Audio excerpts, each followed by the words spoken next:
What's going on, everybody? Welcome back to Inside the Five. It's Will. It's Griff. Stop. And today's episode, we're going to be talking about the MLB, a little bit about the NBA. We have NFL, Hard Knocks Episode 2, and NFC West and AFC West predictions for the year, and our Inside the Five Top 5 superhero movies. What do we say, boys? Let's go. Let's do it. Let's do it.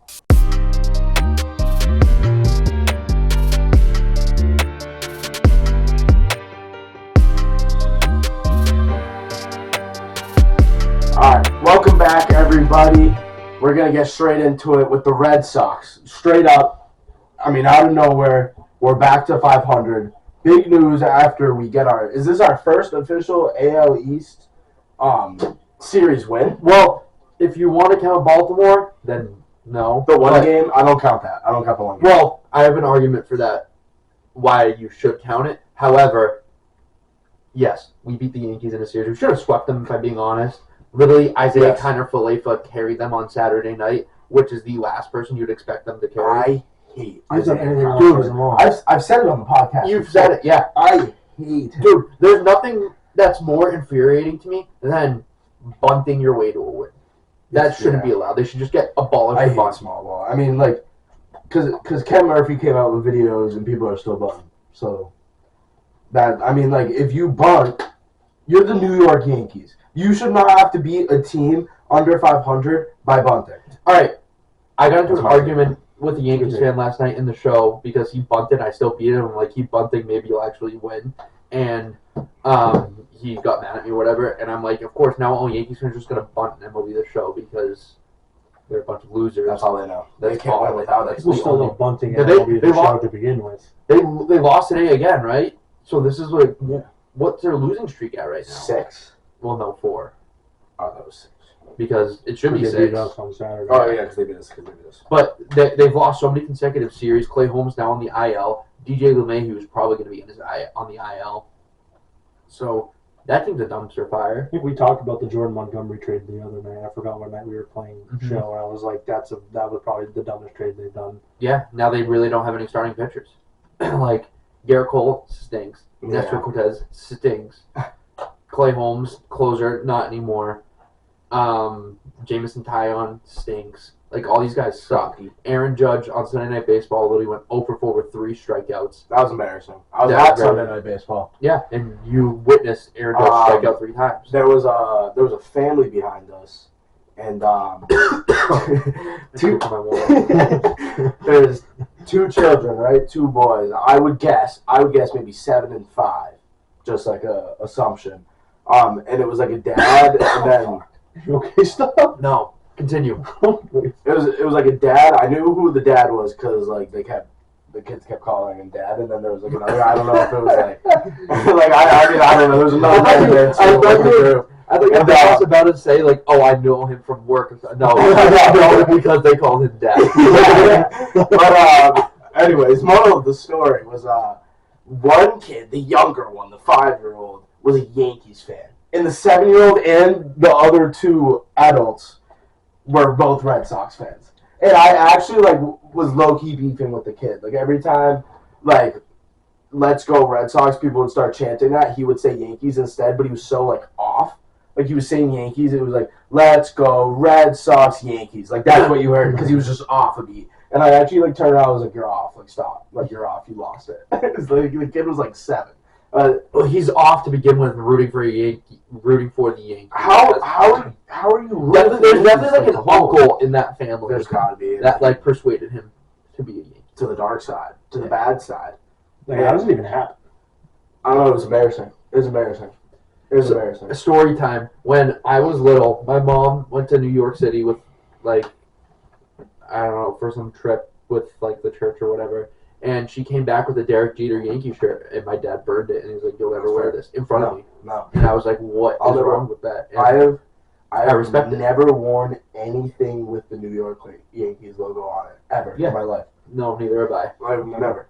And I never will. Never have, never will. Someone bought me a Yankees hat, and I just said, "Keep it." I'm not even kidding. That's crazy. That's not even crazy. No, it's not crazy. That's their still fault. like the Yankees. Yeah, that's. They do. You know what? We've said this on occasion. The Yankees have the greatest logo of all time. They do. And their fitteds are the greatest fitteds. Like their regular game-worn fitteds are the greatest fitteds of all time. I'll give them that. That's is like all fashion relevant. game. That's like, fashion. I'm respecting No, the exactly. fashion side. I would wear as an organization. if it was flip-flop and we were rival with the Mets, I would wear a Yankees hat. But you know what? I will never put on a Yankees hat my whole life.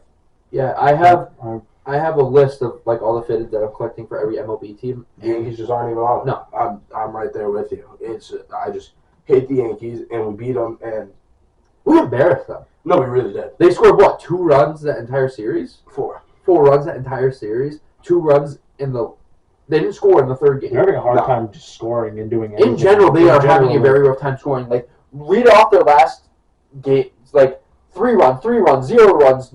I mean 9 runs, 4 runs, no runs, 3 runs, 2 runs, 2, 0, 0, 1, and they're at 2 right now. And stop. It's not only that; it's the fact that they're giving up runs. Oh, they're giving up a lot of runs. I mean, the thing is, like, they were one of the best pitching teams in the league before All-Star. And they acquired Frankie Montas, and everyone's like, "Oh shoot, they are very deep." But they're not. people I mean, they then figured out that Frankie Montas can't pitch anywhere outside of Oakland. He has like a 6 ERA outside of Oakland. can't pitch outside. Like outside of the Oakland A's stadium. I mean, they got 4 games there soon. Oh, he might, but I don't think he will. He should pitch all 4 games. He's not pitching at Oakland. He's not in the 5-man rotation at Oakland. They have 4 games, and he is literally not pitching at any of them at Oakland. There's no reason. I mean, anyways, looking at the rest of their schedule, they're at Tampa right now, which is They're already got swept. yes. Well, okay, top 8. They're down 1 right now, but I mean, looking at through the rest of their schedule for like the next week, New York, and then they kind of lay up with Kansas City, and then LA. So they low-key have it back easy, but then they're back at Fenway. In this, Friday, August 26th, that is when the Boston Red Sox claim their wild card spot back. Imagine That that. night. They're going to win on Friday, August 26th. Can we go to that game? And that's going to be the night. We should go to that game. I think I'm free that night. I'm also free. I'm done with Michael this. Walker. All All right. Let's stop talking about the shitbag Yankees. Let's talk about our Boston Red Sox for a second because we're hot. Like Boston Red Sox. after the embarrassment in Kansas City, I think this team that was the team's like low point, and ever since then they've been on fire. I mean, actually the Braves, they got swept by the Braves, but now dudes are starting to come back. Like Tommy Pham has been on fire. Tommy Pham's awesome. I love Tommy Pham. I totally forgot that he slapped somebody in the face. Well, he's slapping the rest of the AL East in the face. And Matt Strom, he's coming back. Like, that's huge for our bullpen. Big. Like, although it might not seem like it's big, having another guy who you can trust in that 6th inning spot, and then he came back. He's had a few RBIs. Yes. Verdugo's the hottest hitter on the planet. Ever. Valdi, Hughes shoving. Our boy. Don't even get me started on Christian Arroyo. I was just The about to say. best bat in the AL right now. Christian Arroyo, If you watch the Western broadcast, Christian Arroyo is the greatest baseball player of all time. When he steps up to the plate, they're guaranteeing a hit. And Marshman's fighting on Saturday. That was just an ad. That's another thing I want to watch. Wow, what a week for sports coming up. But I mean, back on track. Arroyo, ever since his IL stint, has been on fire. We need him. Like, no, we actually do. And I don't know what's going to happen when Story returns. Like, do we take JD out of the lineup and put Story at DH? Okay, you know what? JD has been low-key getting on base a lot. The issue is I feel like we should just move him down in the lineup compared to where he is right now because he's getting like singles, sometimes doubles. He's not hitting for power. He's hitting for contact and to get on base. So I honestly could never, ever see him being a 1 or 2, like just because he's JD Martinez. Yeah. I could see him falling down to like 6. Well, and I would love him at 6. This is a good problem to have where Arroyo's hitting so well, but then Story's going to come back. You're not paying that guy to be on the bench, and Story's a good power bat. What do you do? Who do you take out of the lineup? At that point, maybe. I actually have no one. I actually couldn't even tell you. Because Story's coming back, it's going to have to be Arroyo. But Arroyo is literally so good to the point where it's like, I feel like Arroyo is going to be in the lineup every day at a different position. At this point, I wish we traded JD when we said we were going to. Yeah. Yes. Yeah, I mean, because if if this is true and Trevor Story can come back sooner rather than later, we have a very talented lineup. The thing is, out of the, like what you just asked, the only person that I'd want to take out of the lineup is our catchers, but we just physically Well, can't. even Reese McGuire's hitting. He's not bad. Reese isn't bad. No, yeah, Reese isn't bad. He's Reese hosing isn't bad. people, dude. Yeah, He's hosing people. Like, Reese McGuire is one of these guys who you wouldn't expect to be good. I mean, you He's definitely don't stepping- want to see him hosing anyone, but Yeah, he's yanking them. Like, it's crazy how good he's been since he's, like, been acquired by the Red Sox. And shout out to our pitcher, Michael Wacha. Yes, Who- our ace. Our ace. He's shoving. Our He ace. shoved against the Yankees. He won 7 innings. What do you have? Like 6, One 7 hit. One hit? Like, that is above and beyond what you could, like, expect from him. And especially the first day out of the IL, Sunday Night Baseball against the Yankees. And I was Everyone, like, that's yeah, literally. pressure. peak. And Carrabas at the first pitch, like, I was too late. I didn't see it. that is that's tragic. But No, I that's mean, fine. He's not even like certified anymore. So like, Yeah, exactly. he's not even my guy like that no more. like, Went to the same college as me though. yeah, is he the most notable alumni? Oh, by far. By Does he far. have like Jared Carrabas Hall or something? No, he has nothing. That'd be kind of funny. He has literally nothing. Okay, I think he went to like night school there. I'm not even kidding. so let's look at the road ahead. No one has any recollection of him there. I mean, we beat the Pirates as we should, but let's look at the road ahead for the Sox. We have one more in Pittsburgh tomorrow, Thursday, and then this is a huge series against Baltimore. Like the next Baltimore. 4 series are absolutely crucial for this team. You have Baltimore, you can overtake them in the standings. Mm-hmm. Toronto, who you need to beat to obviously stay in the wild card hunt. Mm-hmm. Tampa Bay, who you can overtake at that point, and then Minnesota, another team ahead of you. If we win these next 4 series, the next 4 series, that is absolutely huge for this team. This team can be a game and a half a game out of the wild card spot, maybe even in it by the end of this road trip. I mean that's Or, this is a home or not Baltimore. no. Well, there's one random game at home for Baltimore. Dude, it never makes sense, and it's the next day. It's like That's Sunday Night Baseball.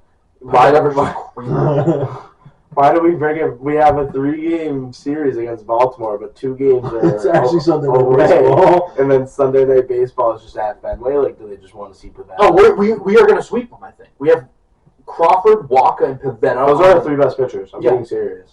And Toronto scares me. Toronto scares me. We're probably going to drop that first game with a Rich Hill on the mound. Rich Hill stinks. I'm sorry. Rich Hill stinks. Dude, he sucks. stinks. When James Paxton comes back, did we talk about this on the last episode? Our rotation, and I said James Paxton a reliever.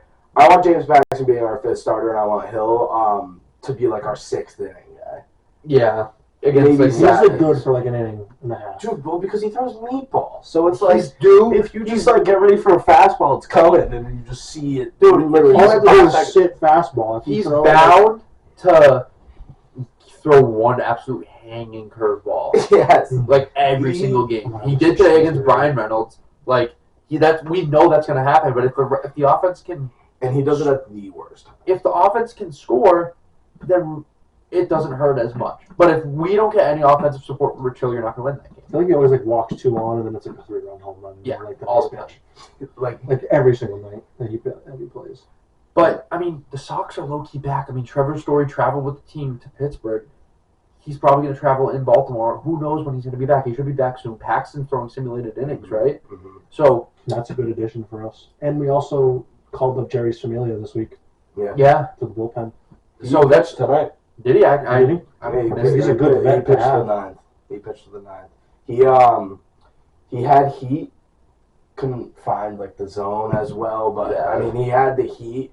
So I guess like you He'll can't find it. teach a couple miles per hour during the season, but you can teach Yeah, a he strike zone. can get that back. So We're gonna use him. I'm not even kidding. After watching You him, should. we're gonna use him. all right, shout out here Kazu Sawamura, who hasn't even been pitching that bad.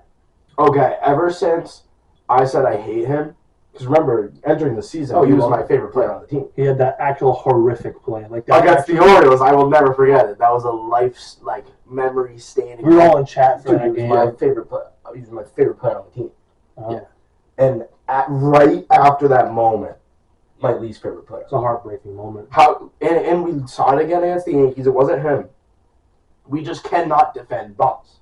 No. We cannot Schreiber defend bunts. No, I know. Yeah, it was Schreiber. It wasn't Saramore, but Saramore did it against the Orioles a while back. Yeah. And it's just it was like the first whenever I see a bunt happen, I'm like automatically this isn't going well, and it's all because of that moment. Well, but it never goes well. I mean, as much as we hate bunts and how stupid they are, we need to bunt more. Well, yes. However, that was a perfect bunt by Isaiah Kiner-Falefa, where It was. like Hosmer, he pulled Hosmer off the bag. Hosmer should have stayed on the bag, or whoever the second baseman was at the time should have rotated faster, because there was no play whatsoever I anywhere. want to say it was Arroyo, and you're right. No, you're right, because Hosmer pulled for the bunt. Second base has to go cover. It's as simple as that. And I mean, we would have given up a run still, but we didn't even get an out. And like that was an inning that we could have been out of. That was a horrific inning. And Xander can't get picked off by Chapman when you have. Oh my god, that was awful. You can't get That picked was off. awful. That was. And in the bottom half or the bottom of the ninth, didn't we have like bases loaded with one out? Yeah. Or something like One that. out. And Devers grounded a little chopper. Yeah, it was JD, and then no, it was Devers. It was Devers. Yeah, Devers grounded into a little chopper that didn't advance anyone, And then Xander came back up and then popped up. and then popped up to right field. Yeah. Yep. No, not even to right field. I think he popped up to first base. Oh yeah. So that can't happen. But that's the only loss of the series. That's huge. When he went back up, I was like, we're gonna win this right here because this is revenge for him getting picked off. But then like, did you guys see the frustration on his face after he messed He didn't even talk to the media. No, I mean I wouldn't either. Like you literally had the most to play. You had the most defining play of the game, and then you were the last out. You never want to be the last out. So like, I mean, it was a bad night. Let's talk about some positive things here too. Tommy Pham walking off on Friday was absolutely electric. Tommy Pham in general That was was electric. Like, all right, and another guy I want to talk about too is Matt Barnes. Matt Barnes has been pitching very well. The curveball is back. Yes, he made the Pirates. I mean, granted, it's the Pirates. He made him look stupid. I mean, but yeah, that's big for him. He has looked like the worst pitcher in baseball when he pitches. Yeah, and we don't even need him in the high leverage situations. If we can just have another guy. So if we hypothetically can go Barnes in the 6th, Schreiber in the 7th, Whitlock in the 8th, Houck in the 9th, or rotate any of those guys, I like that. I'm sorry to interrupt, but that was like Pete Alonso stole base. I didn't even notice that. Polar bear? Yeah, he literally stole second base. Like it was nuts. I don't know what just happened. Oh, look at him. And then Daniel Vogelbach is up to hit a nuke. Look at Vogelbach. He's over 3, top 9. 5 cheeseburgers a game. Oh my goodness. Oh my god. All right, sorry to randomly interrupt, but when did the Seahawks get J.J. No, I'm glad you brought this up because this was very upsetting. Let's talk about this during football, but okay, they traded one of my favorite Seahawks players on the team. You guys do not know who he is, but he is one of my favorite players on the team. Special teams legend. oh god, No, you don't know who it is. if you say the name, I might know. You might, but Okay, all right, we'll talk about it there. all right. Anyways, that back to what we were talking back to about. the Sox. I mean, the Sox are back. I mean, Sox are everyone's- wagging. We went through the rest of their schedule. yeah. So Let's I move mean, on. speaking of people who aren't coming back, Fernando Tatis is out for 80 games yeah, for that steroids. is so tough. And his dad backing him up had to be the funniest thing. Well, Because didn't his dad take steroids too?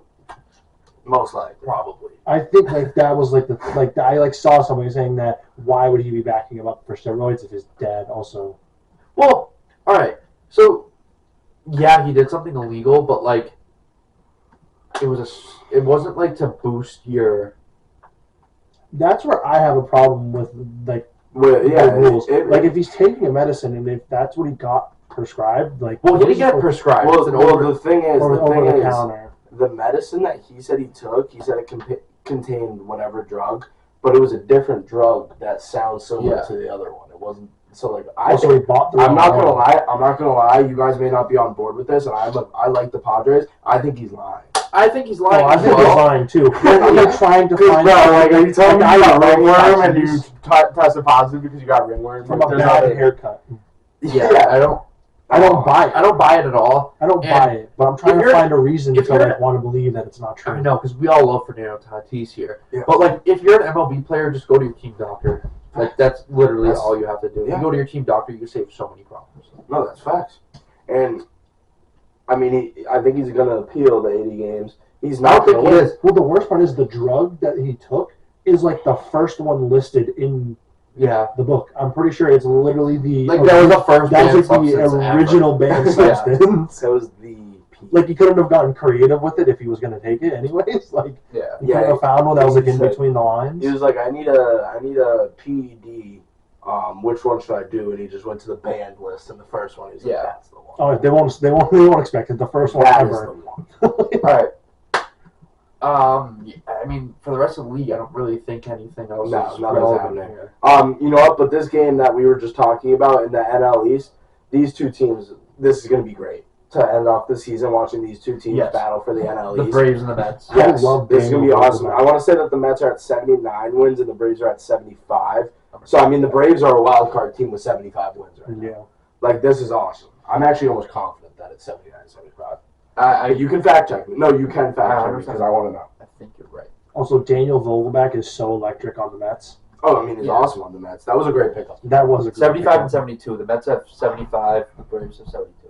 That was I close. don't know why. I'll give you that.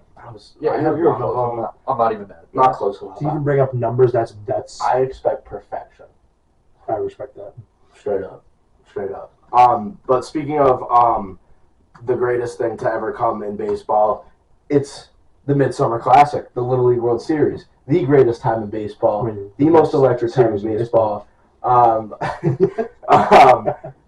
Straight up. I mean, we're in Williamsport. We're back. It started today, the day of this recording, on August 17th. So, I mean, we'll get right to it, guys. Who's winning? We don't know much about any of these teams. I'm No, nothing. going out on a limb right now. I don't know anything. But we honestly, right before we press record, we looked just at like the team locations, and we all picked a team. So I guess, Will, who's your team?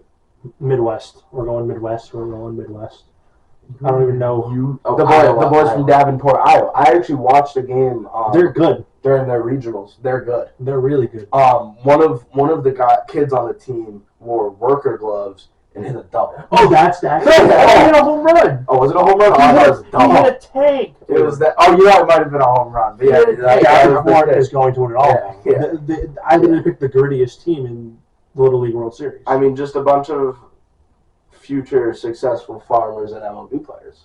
I mean, that's like the best combination you could. The probably Field of have. Dreams is in Iowa. They might have played there.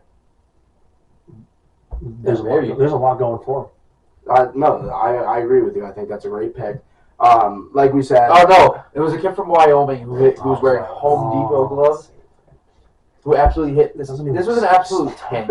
This is bad journalism right here. Like, there's no. I'm just gonna describe it. There's a kid Yeah.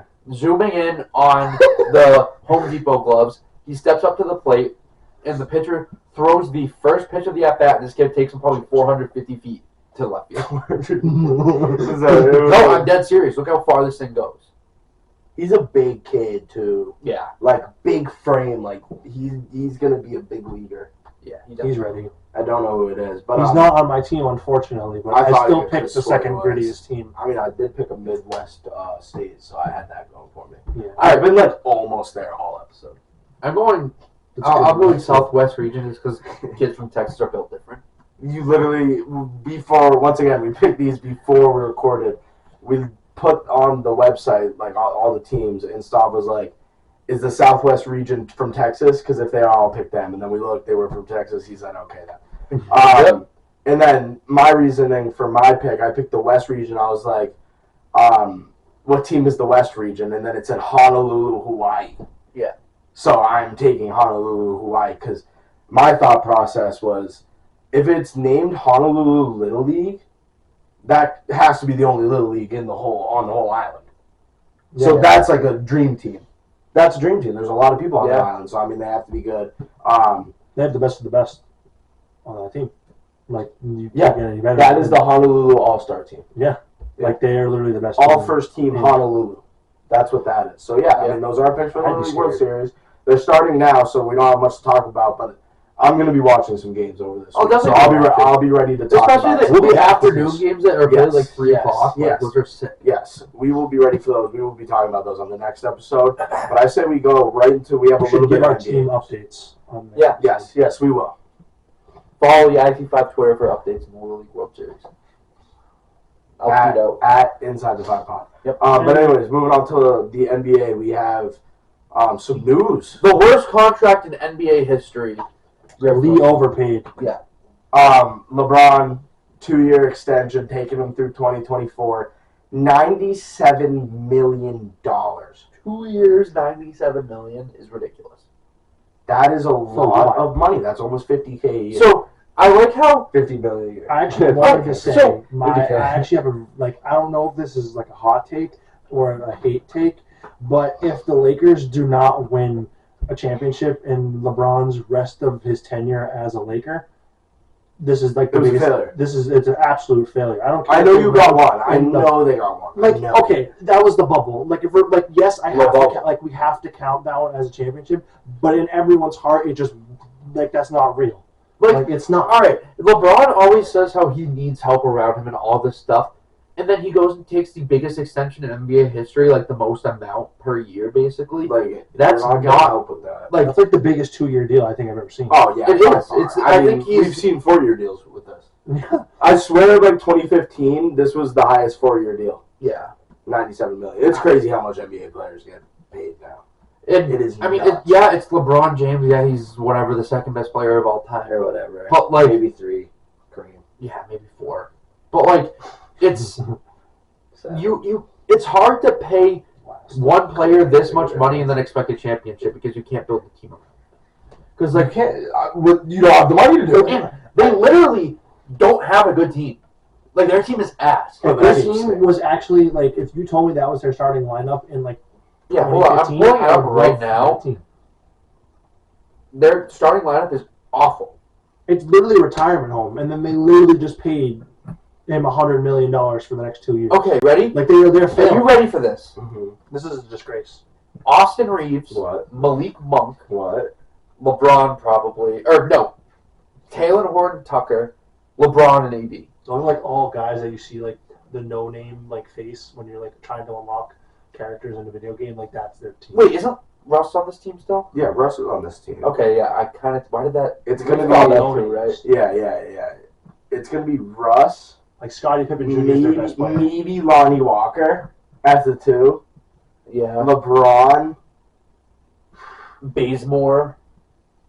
It's just Wayne throwing it Ellington. out there. Wayne Ellington. These guys suck, dude. Thomas Bryant's not bad. And Darren said it best. Shout out Darren if he's listening.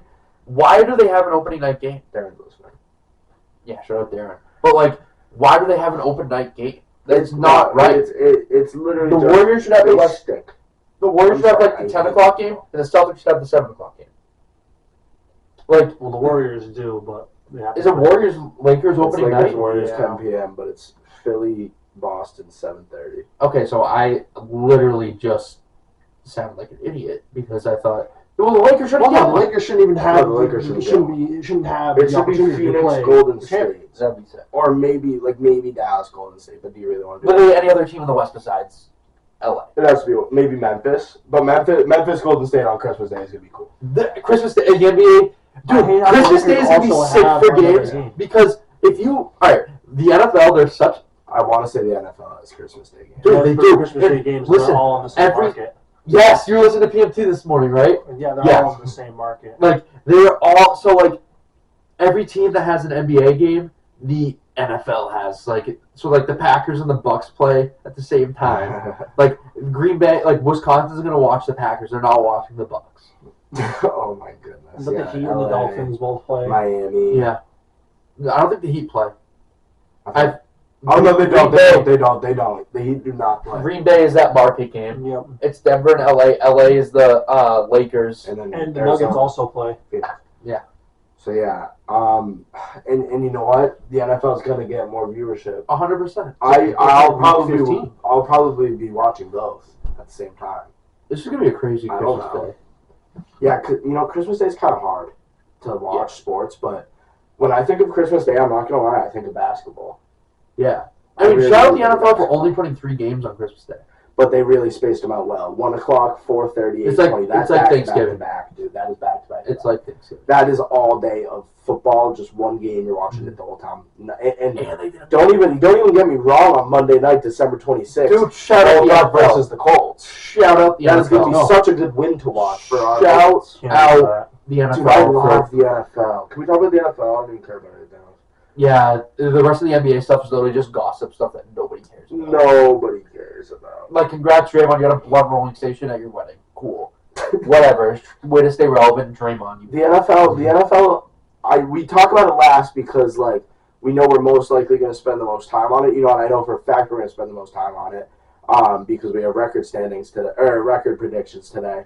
But the NFL is by far the best thing that's ever happened to anybody that is in America.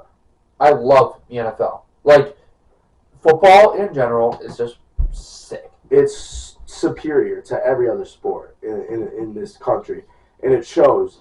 I saw a stat where the average viewership of the Stanley Cup Finals throughout all the games were lower than the Hall of Fame game viewing. Yeah, dude. How's So, that? Like, that's the worst game of the year in the Yeah. NFL. Yeah. The and worst. it's literally every year that happens. And it's like a big deal, and like we just know it's gonna happen.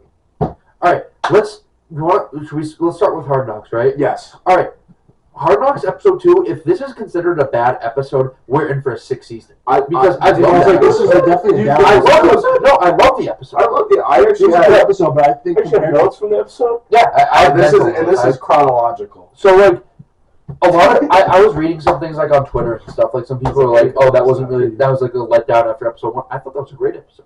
No, it was an awesome episode. awesome. All right, so let's start off. Like we'll go in order from here. The running back coach for the Lions is really hyping up. Oh my god! DeAndre That was my second. That was my second note. He was like, okay, I get it in the meetings. And by the way, this was my first note. The meetings that they have of just coaches are absolutely electric. I wish I could just sit in on them. Because it's like so dramatic the way that they speak, but everybody's just so bought in that like all the coaches are just getting hyped up. Like the running back coach was hyping up DeAndre Swift in an all coaches meeting. Yeah. And everybody was just like Dude, zoomed in. when you have the room, like he had full control Yes. of the room completely. There is so much respect in that organization. It is crazy. yes. There is so much respect there. Like, all right, Dan Campbell, obviously, like, every single episode that goes by, the more and more everyone's going to love him. He is such a player's coach, and it's awesome to see. I think the Lions are a perfect Hard Knocks team. Yes. And what's Rodrigo? Rodrigo. Absolutely electric. What's his first name? I know his last name is actually Rodriguez. Yeah. But, like, hopefully he makes the roster. Okay. I watched the second and third quarter, like, in real time of the Lions preseason game, and I didn't notice him at all. Yeah. So, like, is he actually that good, or was that, like, a Hard Knocks thing? So, I think... In those clips that they were showing, he was making plays at all So, times. they were kind of talking about this on PMT as well. Like, the coach could be singling him out to kind of get the better out of the other guys. So, like, this undrafted rookie is kicking your ass and showing so much effort every single practice. You guys need to do this. Like, one of those type things where it could be very magnified, everything that he does, but he might not do a lot, because it's hard not. I also said, back to DeAndre Swift real quick, I know why DeAndre Swift isn't going to take the next step this season. I saw what brand of water he was drinking in the episode, and it was Aquafina. Oh, that's a bad It was one. Aquafina. Like during the running backs meeting, when the running backs coach was hyping him up, and it was just showing him, it was showing DeAndre. That is such a he good had an pickup. Aquafina. That was like the first. I thing. thought Will just put an Aquafina bottle right in front of his. No, it's pulled and sprayed. Yeah, that's the only water you should drink. I wanted to say, I think my favorite part of the episode was Aaron Glenn leading the speech. The speech to end the day. That was to end the day. That was the end. I thought it was the start of the day. That was the end of the day, and Or no, it was the start of the day to end the meeting. yeah, start the day to end the meeting, and he called out like two of the players, obviously like in the room, and he like asked them like obviously I don't remember the colleges that they went to, but he was like, "What was your season like?"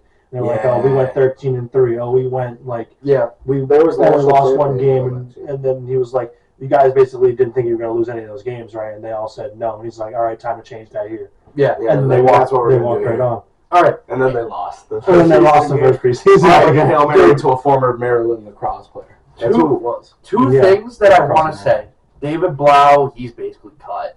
Oh, yeah, that was a bad finish.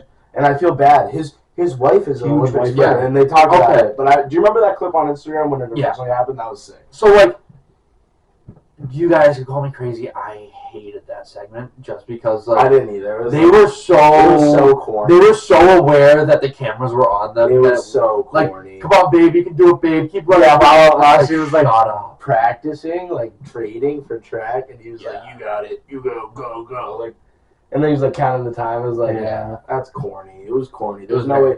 There's no way he does that real. Maybe he goes like when she trains, but he doesn't do all that. It wouldn't be weird if it wasn't on camera. I'm gonna say it was that. weird. It was weird on camera. Like no, if it wasn't like shown, like it wouldn't have been weird. It kind of looked like a scene from like The Bachelor. Yeah, that's it just looked too set up. No, exactly. So there's nothing wrong with what he did. It just looked too set up. What didn't seem set up was Amon-Ra St. Brown's dad, and like how He drinks spit. Oh yeah. He's a dog. He was like, if you drink water, you're soft. He's like, I don't know why Amon-Ra is drinking water right now. He's like, when do we start drinking water? I thought we only drink spit around here. He's like, you don't drink spit anymore? What happened to your spit? Yeah, that's what he said. And I was like, what? I was like, I want to drink water. I love that story when there was some kid who like Amon-Ra played youth football with who had like really good hands. And Amon-Ra's dad went up to the other kid's dad, like, hey, what are you doing to train your son? And he's like, oh, every day we catch 200 balls. So Amon-Ra's dad's like, all right, you're catching 202 balls every single day now. Just to one up that kid. I mean, and look where he is. He's in the NFL. And he did. And he's nasty. He is good. No homo. He is fucking shredded. Like, he absolutely, like, his physique, and his dad's the personal trainer. His dad should be the strength and conditioning coach for the line. He was, yeah. And when they talked about him, or when he was talking, he was like, yeah, why would I have anybody else train my sons? I'm literally the greatest, like, gym rat of all time. Like, and that's what he said. I love the ricochet shots at Kevin Durant. It's like, he got the biggest stray ever. He was like, when's the last time you see Kevin Durant do a calf raise? He just tore his AC. Or tore his Achilles. He's like, what the fuck? And it's like, damn, I mean, he's not wrong. But, and I love this. All right, we'll kind of transition into that preseason game. Yeah. I loved when they were showing Amon-Ra's dad. I'm going to call him Mr. St. Brown from now on. John Brown. John Brown is his name? Okay. When they showed John Brown on the camera, he's like, he's looking up in the box. He's like, I bet Aiden Hutchinson's parents are sitting in that box. That's a $23 million sign bonus right there. Okay. I'm glad that I need to shift onto that. That scene with his family was also so corny, and that family is low-key creepy. They're really weird. They're just weird because the sisters were talking, and one of the sisters was like,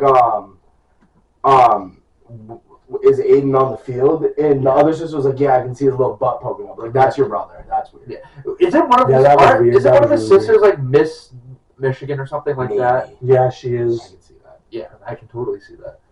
And I mean, Zach Wilson better stay away from that box because the mom's there too. But I mean, Aiden Hutchinson had a good first like 2 plays. He did. I like Aiden Hutchinson. I do too. I thought that was hilarious. He had like 3 tackles or 2 tackles to start the drive, and then just disappeared. And then his dad was like, "That's all right, I'll take it." Yeah, like that wasn't enough. Yeah, I know. His dad was like, he had like a really good first drive. That's such a like regular thing that a dad would say. He was like, 2 tackles, 2 plays, I'll take it. Did he not play for much the rest of the game, or was he in? I think he just played the first series. He played against the Falcons starters. Okay. And then I do want to say they showed the 3rd play. He got held. Yeah. By Chris Lindstrom, that's a big hold for him. Like it was a low key hold. A great call by whoever the official was of that game. That was a great call. Yeah. Great call. It was a great call. The stripes here. It was a great call. Wonder who that was. Because the stripes are part of not just the game as well, but the show. Yeah. Because the game is in the show. So they gave love. They're like, that's a hold.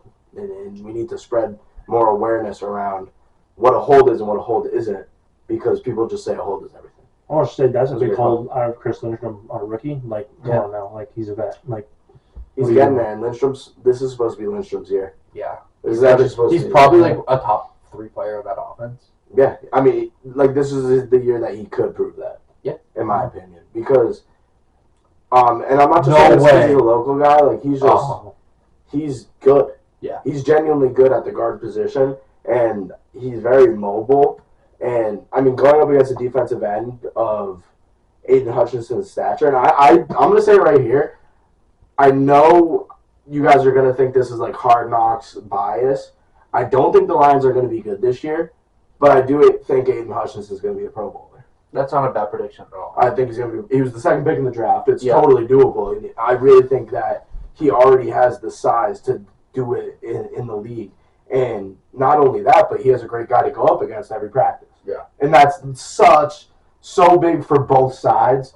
When you have a young tackle and a young D end who are supposed to be like the cornerstones of your franchise, you could even say, they go up against each other every single day. Like that is perfect. That is exactly what you want. And that's why they're so good over there with Bosa and with Williams and San Fran. Like that's you need that. You need that. And they have the Lions in general just have the foundation. They just I'm not so on Goff, and you just know that like this team is so young that they're really just not really that good. No, and I mean if DeAndre Swift could live up to the expectations that the best player in the league. Yeah. I mean the best running back in the NFL. The best running back of all time. Yeah, probably. Because they were starting DeAndre Swift and they went straight to Barry Sanders. That's a good segment. Barry Sanders is shout out Barry Sanders. Barry Sanders is just he wanted to play. He was like he's always in a good mood. This grass is way shorter than it used to be. I feel like I can still run on this grass. Yeah, and he was in such a good mood.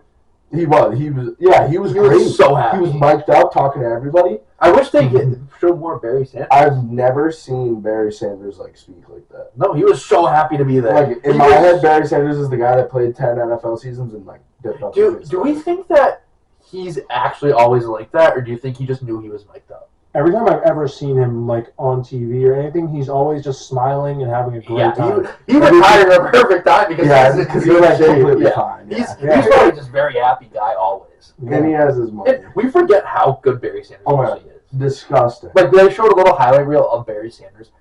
It was just like coming backfield casual. He just didn't have an offensive line either. No, he was like tackle and score a touchdown like every single play. He was insane. Yeah. But I do have some notes if we want to wrap up. This is my chronological notes. Okay. It started off with the meetings are so electric, which is what we talked about. That was the running back coach talking about DeAndre Swift. And then I was just like, why is he kissing DeAndre Swift's ass so much? And then I said he can't take the next step because he drinks Aquafina. Yep. So that was my first batch of notes right there. And then I said when the GM and Barry Sanders were talking about playing again, I was like, the GM definitely wants Barry Sanders to come back. Oh, yeah. The GM would totally pay him. I feel like you'd pay him. And then at one point, I don't know when this was. I think it was during the team practice. I just said the Lions are winning the Super Bowl. Because like, there's always one point during every episode where it's like, oh, this team's winning the Super Bowl. Like, there's no doubt in my mind. Because this feels like a TV show. Yeah. And that happy endings happen at the end of TV shows. And then I said Amon-Ra St. Brown is very disrespectful to his, not only to other teams, but to his own teammates. He literally caught a ball over a guy, made a guy go down, or like he was running down, and then didn't break the tackle, but he like head topped him, and then he walked over. The guy was on the ground, and he just bopped him on the head. And then he waved. In the one-on-one drill, he hurdled somebody and then looked back and waved. Those are your teammates. So, and then he hugged him. Anyways, moral of that story: Amon-Ra breakout year is what I got from that. Who drafted him in fantasy? Me. Also, T.J. Hawkinson's pants are on the hot. The biker shorts. Yeah, those were the Lululemon biker shorts. That's what he had. Coach was a big fan of them. Oh, he loved them. He said his wife had them. Okay, this was probably my favorite part of the episode. This note says, DJ Chark is on his team. I did not know that they had DJ Chark. And so when the ball jug was there. Who's Big Smooth? I don't know. And alright, so two nicknames. Yeah, dude, he has two nicknames. He's Big Smooth and the Serpent of Death. Who the fuck is that guy? Does he have the hair? Yeah. No clue. Alright, he has a nickname for his nickname. Yes. Which is crazy. And then I said Aiden Hutchinson's sister is an idiot. And then I said Boyle is electric, the backup. Yep. He's awesome.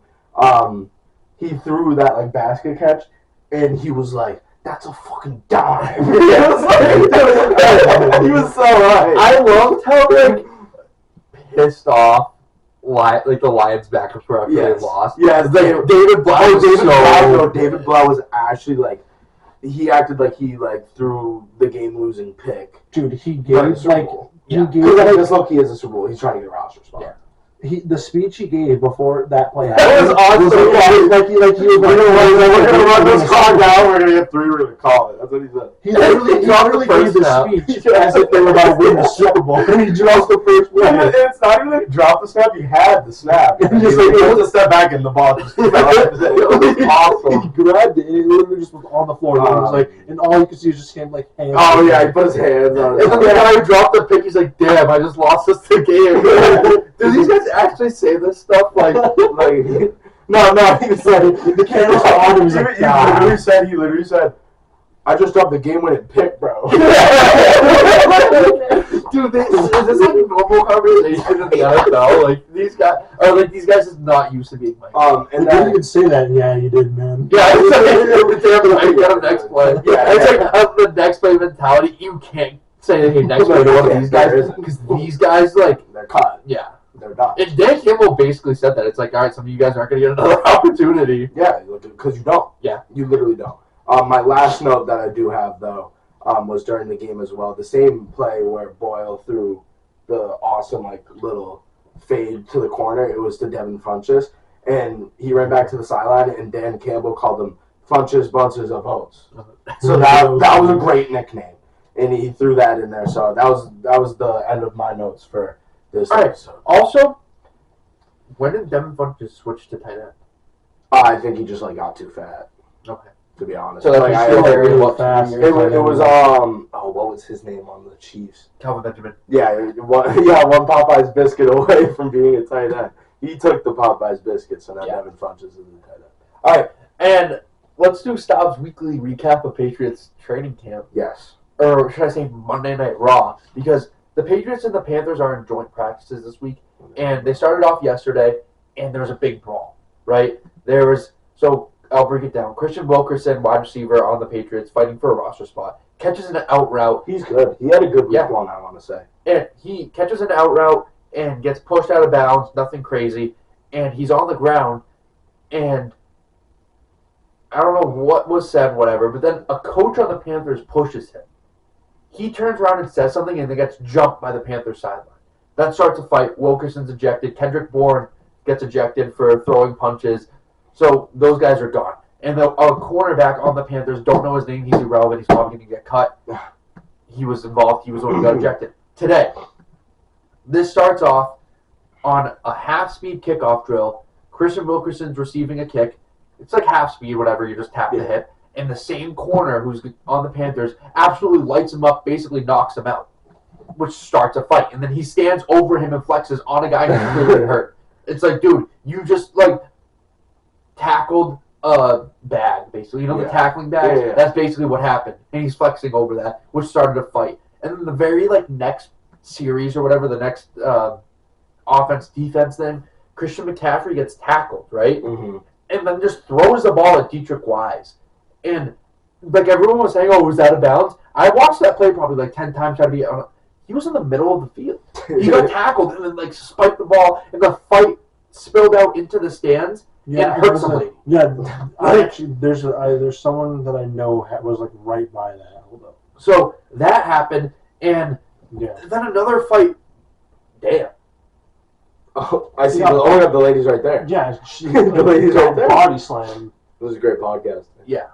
You guys, it's just like, But anyways, so that happens, and this kind of, how do I want to phrase this?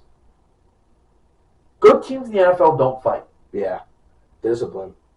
And Controlled this aggression. is so un-Patriot-like, where we actually do have to talk about this. Because you got to think, I'm going to try and say this in a different way. So, I hate comparing eras, but back in the Brady era, teams would always come in, there would be joint practice, right? Mm-hmm. And it's like, some of these teams are like, honored to be practicing with the Patriots. This is how you get better. But now you're coming into Gillette Stadium and starting fights with the Patriots. Like, Yeah. I don't think the respect level is there anymore. Well, And I the think it's for a Patriots, fair reason they don't win the Super Bowl every year. yeah, exactly. And it's They're like one of those They're things where it's this like, is a young team, so like it's easy for both sides to kind of lose their head because both sides, especially when it's dealing with the Panthers, not only are they young, but like they just don't win. So I mean, like there's a lot of frustration on both sides because at the same time, looking at the Patriots, especially their offense, which I mean, the Christian McCaffrey fight came from the defense, but this first day, we've been talking about how their offense hasn't been clicking at all through training camp. So they're definitely frustrated. And I mean, this is just what happens. And exactly. and you're right. It's non-Patriot like. And they won against the Panthers. The Patriots dominated. And the Panthers were the ones who were frustrated, and that's why they fought. But today, the offense wasn't clicking. I mean, the defense of the Patriots has been very consistent throughout training camp. They've been playing very well. And it's good to see that it's not just against the Patriots offense. They've been playing well against the Panthers offense as well. And apparently Mac Jones looked sharp today in the 11-on-11s, but not as sharp as he did yesterday. Tyquan Thornton and Devontae Parker continue to stand out. Kendrick Bourne actually had a really bad practice today and got sent down to the backup unit. And Bailey Zappi looked awful. Like he was just throwing balls probably 30 yards into the stands, just firing them. And I'm pretty sure that the Panthers quarterback battle was won by Baker Mayfield. Yeah. And rightfully so. Yeah. And he's way better than Sam. Shout out Jalen Mills, who is playing like a cornerback one in training camp as of this point. Like he got 2 picks today, and staying in the cornerback room. Malcolm Butler on the season-ending IR. Same thing with Joejuan Williams. With, in my opinion, that's just getting cut. Yeah. Like I think they have a mutual respect for Malcolm Butler to put him on the IR so he still gets paid. But Joejuan Williams might actually just be on an IR spot so they can eventually cut him. I think they'll end up cutting him. I think that they're just having it because, I mean, you're still on the 75-man roster, so you're not going to keep someone that's injured, especially like. I mean, I could see it with Malcolm Butler. I still feel like they're not even going to keep him because all 52 spots are needed. So if you're done for especially because of how well both Jack Jones and Marcus Jones have been playing, the 2 rookies that they drafted, there's no room for Butler and Joejuan Williams. Yeah, no, there isn't. They were fighting for roster spots, in my opinion. You have 4 solid corners. You know what? I'm going to put Sean Wade has been playing very well in training camp. I like Wade. So you have 5 corners who are going to make the roster in Jalen Mills, Jonathan Jones, Terrence Mitchell, Marcus Jones, and Sean Wade. Who am I forgetting? I'm forgetting something. Hold on. The top 3 corners are going to be, you have on the outside, you have Jalen Mills and Terrence Mitchell. Slot's going to be Jonathan Jones, and then your 2 backups are Marcus Jones and Jack Jones. And then your 6 corners, Sean Wade. So that's a very decent corner room. It's decent. And it competes against the receivers that you're going to be facing in the AFC East. Agreed. So especially if Mills can play to the level that we think he's going to. Yeah, and you have good safeties. I like Jabril Peppers, Adrian Phillips. I'm very happy with Jabril Peppers. Yeah, and Kyle Duggar. Mac Wilson apparently has been flying around in that linebackers room. He's going to be the starting linebacker along with Jawan Bentley, who's a defensive tackle. Barmore, Devon Goddard. Great tackler, though. He's a great tackler, just cannot all-time get great. He's the gap. He is in the gap. So if you have a fullback dive, he's the guy who's going to make the tackle. And then you have Judon off the edge with Dietrich Wise. That defense is okay. I like the defense. Judon, Pro Bowl season. Yeah, again, I'll take that 100% of the time. And it's just the offensive line. We can see that the offensive line is struggling because Mac Jones can't step into throws. And he's getting a lot of critique for his arm strength. It's because he can't step into throws. This offensive line really needs to step it up because they have talent on the line. You have David Andrews, Cole Strange, Michael Onwenu, Trent Brown, and Isaiah Wynn. Those are 5 names.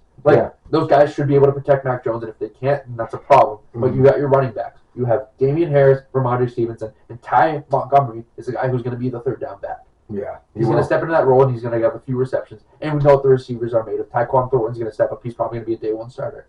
So you have names. You just have to step in. Mac Jones has to be able to throw the ball. And I trust Mac Jones. I think Mac Jones is going to be a good quarterback in this league, unbiased. It's just he needs time. He needs to be able to step up into the pocket and prove that he has arm strength. People just expect him to do all this stuff way too early, where it's like he had a great season last year. Yeah. he had a very good season last year. In my opinion, I think in everybody's opinion, he was the best rookie quarterback in the league. Yeah.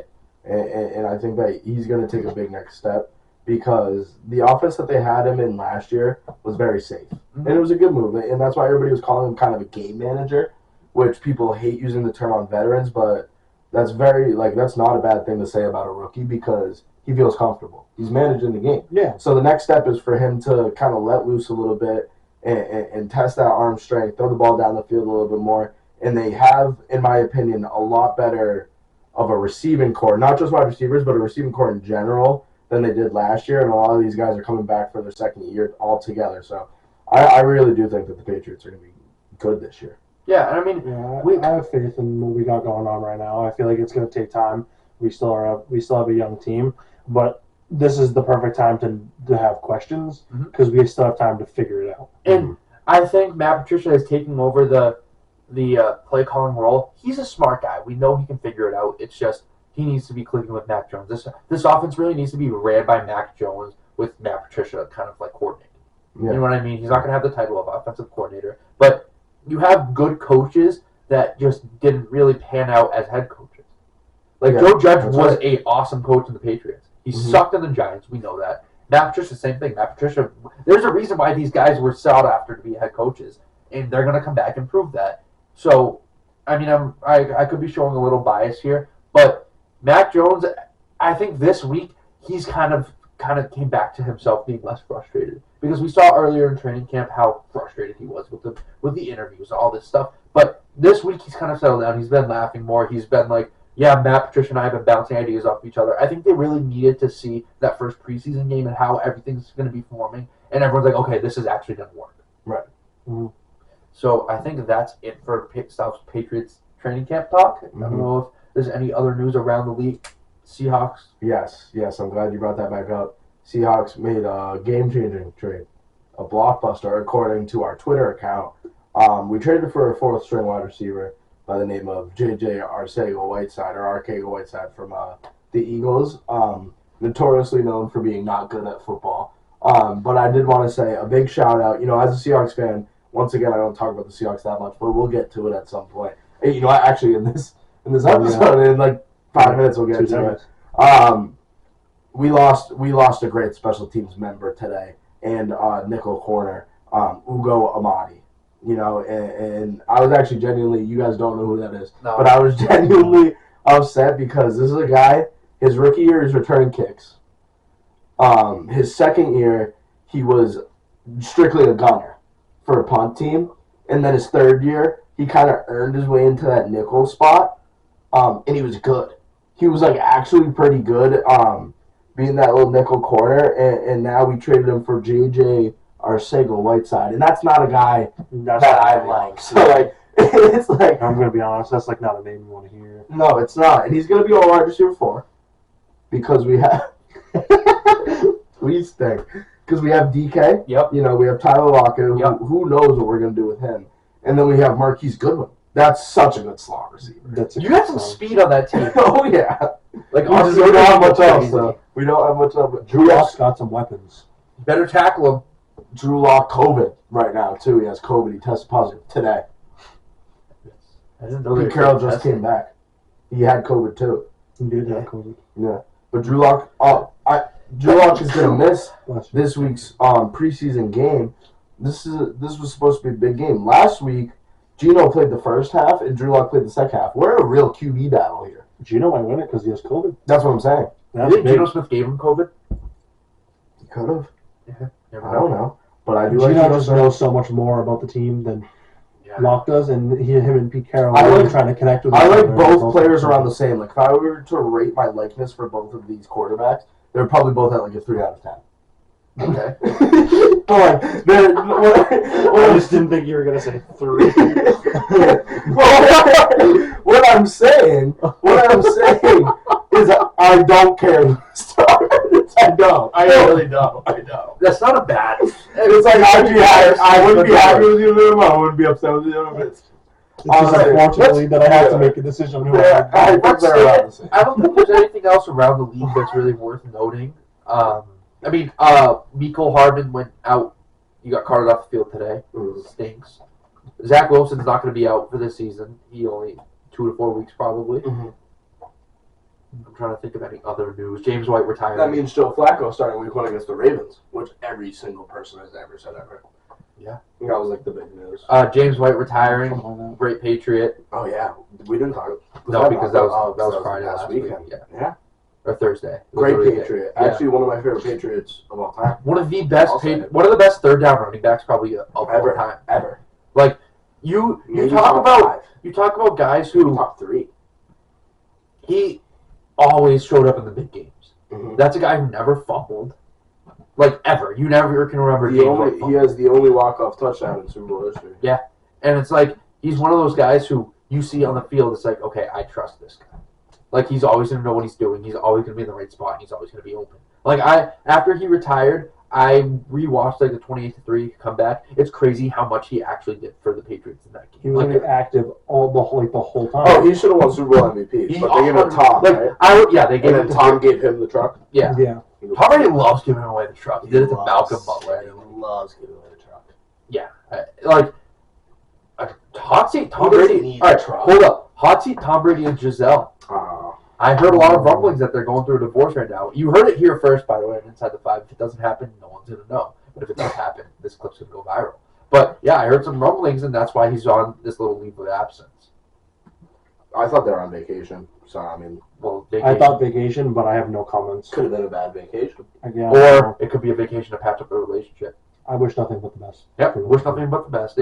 If that is a divorce, then love isn't real. Love is not real.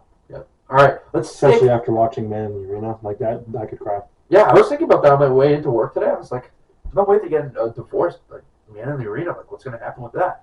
All right, so let's go into our West predictions here, AFC and NFC. Let's start with the NFC because this division is an absolute.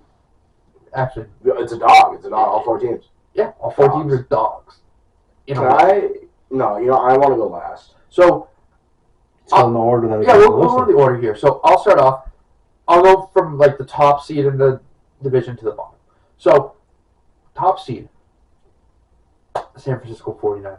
I am so high on Trey Lance that it's not even funny. I think that he's going to have an MVP type season, and I think I've heard that. I've heard that from like league sources. Yeah, like And that's nerve-wracking. He's good. you got to think of it like this: that offense is sick. You have Deebo Samuel, who's going to be playing that slot wide receiver role, probably getting a lot of jet touch passes. I don't think he's going to be playing that running back role just because of that contract thing, but he could end up if he's like, all right, I don't care where I play, I want to win right now. If that happens, that's great.